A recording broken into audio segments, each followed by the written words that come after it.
পাহাড় থেকে সমতল উত্তরবঙ্গ জুড়ে বৃষ্টিপাত ক্রমাগত বাড়ছে, নদীর জলস্তরও পাহাড়ে ধসের আশঙ্কা। জারি হয়েছে সতর্কতা।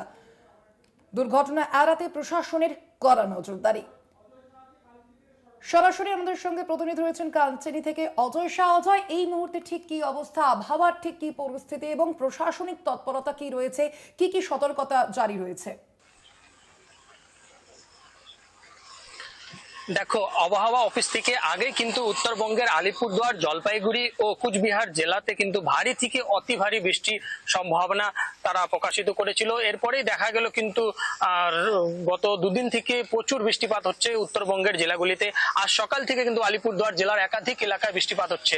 আলিপুরদুয়ার জেলার ভুটান থেকে আগত যে নদীগুলো রয়েছে, একাধিক নদীর জলস্তর বৃদ্ধি পেয়েছে, একাধিক নদীতে আস্তে আস্তে করে জল বাড়ছে।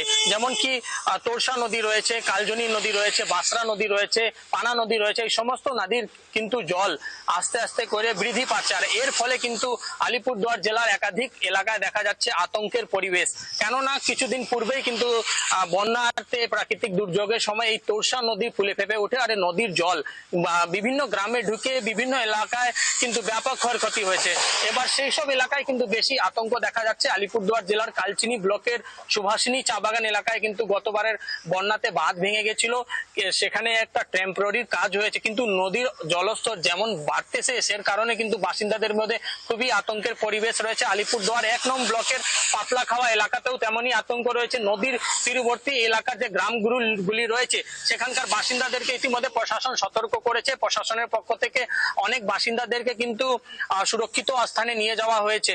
আজ সকাল থেকে বৃষ্টিপাত হচ্ছে, আর আলিপুরদুয়ার জেলা জুড়ে বিভিন্ন এলাকায় এখনো কিন্তু আতঙ্কের পরিবেশ বিরাজমান রয়েছে। ইতিমধ্যে প্রশাসনের তরফে কিন্তু বিভিন্ন এলাকায় মাইকিং করা হচ্ছে, জলদাপাড়া বন দপ্তরের তরফেও কিন্তু মাইকিং করা হচ্ছে, বাসিন্দাদের সতর্ক করা হচ্ছে যে যে কোনো সময় নদীর জলস্তর যদি বৃদ্ধি হয়, বন্যা পরিস্থিতির মতন যদি কোনো কিছু সম্ভাবনা থাকে, তাহলে সাধারণ মানুষকে কি করে সুরক্ষিত রাখা যাবে, কি করে তাদেরকে সুরক্ষিত স্থানে পৌঁছানো যাবে, তা নিয়ে কিন্তু যথেষ্ট তৎপর রয়েছে আলিপুরদুয়ার প্রশাসন ও জলদাপাড়া বন দপ্তর।